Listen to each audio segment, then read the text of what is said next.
I mean, I want to say right now before I forget that I love old age. Old age agrees with me at this point. I mean, I've been through so many trials and tribulations about my identity that I'm very firm in my identity now. We're going to start somewhere and we're going to end somewhere, and the middle is completely open. So how's that for a plan? Sure. Okay. Tell me your name and your age and... Okay. My name is Gene Fedorko. I'm 72 years old. And that was an amazing film we just watched. Can you tell us what we have just seen? I think that David Weissman did a really, really good job of portraying my journey through shame and confusion and rejection by the dominant culture and rejection by small-town America into, it took decades, but into a place where I am now, and I have been for a while, of shamelessness. And I refuse to participate in any kind of a shame scenario.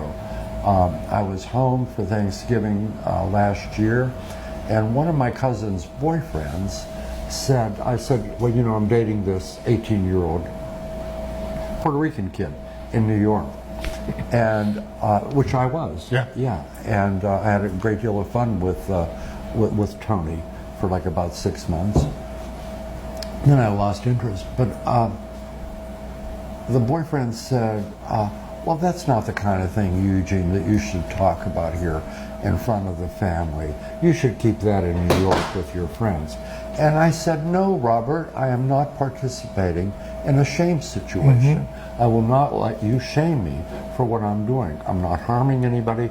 Tony's not harming anybody. What we do is beautiful, it's creative, and I am not going to accept your definition of any kind of shame to hover over that relationship. Your story is part of a series of conversation with gay elders that David Weissman has made. And it's a beautiful story because this is the time that we need to record gay history for the generations coming up, and particularly in this year, and so people can see how tough or easy it was for you to come out all those decades ago. But the thing that comes over about your film is the resilience and the positive. You had a tough time, but you're so positive for all. What else I think came out really beautifully in the film, and I'm very, very happy about it, was the sex positivity that I have. And it was that early experience of having a boner in the second grade, pulling it out, showing all the kids. The kids were all innocent about it. They didn't tell the nuns that, oh my God, Eugene had his dick out. And that resonated with me as sexual innocence, purity, that was something to hold on to for the rest of my life. Because I wanted that kind of intellectual atmosphere, environment around sex. Even though later on, when I became very conscious of the oppression, the pummeling of sex negativity and society telling me I was sick, and you know, I had a respect for intellectuals and reading and so much stuff that I did read and intellectuals that I did talk to, and even being in the New Left movement, like the anti-Vietnam War stuff and the early political leftist stuff, Black Panthers. It was very homophobic, and all of those people made you feel like you were a piece of shit because you were queer. You were marginalized intellectually, you were marginalized culturally, you were marginalized as an activist. You were made to feel that you were much less than the rest of them. Why was it important for you to take up David's offer to be part of this project? Get my narrative down. I am obviously a survivor. I'm one of the few dinosaurs that made it through, you know, Vietnam, drugs, heroin, alcoholism, AIDS, and I've been telling my story to interviewers, and when David offered to, I knew who David was, Yeah. and when he offered on a professional level, I was flattered, and I was like, yes. And I don't think it's about me so much as my narrative. I really wanted to get down. And I talked for 7 hours. Wow. David said it would take 2 or 3 hours. And David was so reassuring, and he's such a good interviewer that, and of course 6 hours ended up on the cutting room floor. Yeah, well, it does. But we're not going to do 6 hours tonight. No, I know. But I just always felt a comfort with David.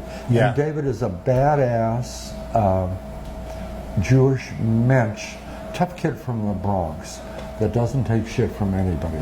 I've seen it. And I like him. So let's go back to the fact that we're here today in the AMP Gallery to do the screening in Provincetown. And you were here in the 70s. And I love to hear a description of what Provincetown was like then for you and your friends. Yeah, it was anarchy, utopia. When I got here in the early 70s, we were at the tail end of the liberation of the hippie movement, which was tune in, turn off, drop out, and everybody pretended really when I first got here that they didn't have any money. But of course we had money, but it was like not cool to even and everybody pretended that no money, and it was criminal. And we had a friend that worked at the AMP grocery store, and we would ring up $48 worth of groceries, and she would charge us, $1.02 or something.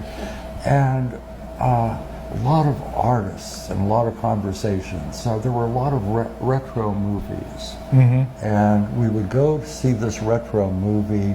Maybe Preston Sturges was the director from the 1940s, 1950s, or some campy Joan Crawford movie or a Betty Davis movie. And then there was a thrift shop down here on Johnson Street parking lot, and we'd go to the thrift shop the next day with the $2 that we had, would buy a dress and would buy some like bracelets or whatever we could do for $2. And this was not for the public. We would go home and smoke weed and talk about art, architecture, put on the clothes that we saw in the movies the night before, and try those different personalities on. And it was a great deal of fun. It was private and an exchange of identities that was flippant and fluent and just a great deal of fun. That's what comes over in the film, is that you had a tough time initially with your family and everything else, but through it all you had such a zest for life and you enjoyed it all, apart from the sad moments.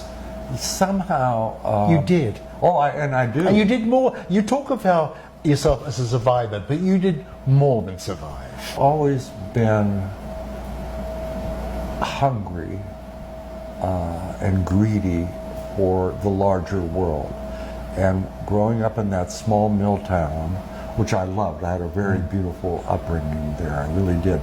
It was ethnic. Everybody spoke. I didn't speak English till I was 4 years old.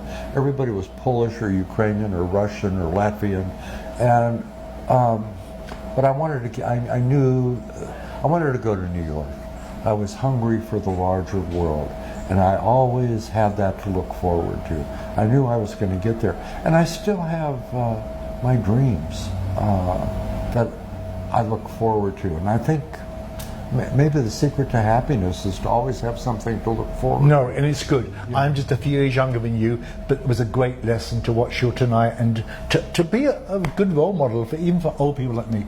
I'm fascinated with people and human beings, and I think I get that from my father. My father was like the mayor of the whole county. He was not entitled, but metaphorically he was. And he was very outgoing, and he was always saying, oh, this one's interesting, that one's interesting, And I get that outgoingness from him, and I love it. And I'm curious, I'm just so curious about people. And maybe that's the secret that the cosmos gave me, is this sense of curiosity. You and Her Majesty the Queen, when they asked her daughter what was her gift for going on 90, she's remained curious all her life. Yeah, So yeah. I think we can finish on that note. That You Okay. have something in common with Her Majesty the Queen. Okay. Thank you for talking to us. Thanks. We had the same milliner for Stephen Jones. I mean, I want to say right now before I forget that I love old age.